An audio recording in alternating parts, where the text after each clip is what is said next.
And we're back to learning Photoshop in a year, day 211. Let me show you the dark strokes photo filter. You will find it under filter, filter gallery. On the brush strokes, it's the fourth option. And if you want to adjust it, it's a good idea to start with black and white intensity, because this determines how much of your image is going to be black and white. So these are the two main adjustments. Obviously, if you go down, you have less of that specific black or white color, and if you go up, you have more.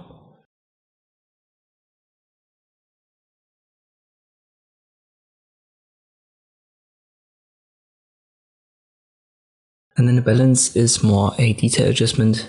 If you go down, you're going to blur these details, and if you go up, you're going to preserve more of them. In my case here, I want to go down because I want to have an abstract result, and this I can use the dark strokes photo filter in Photoshop. I hope this video was helpful, thank you for watching, and I'll see you next time.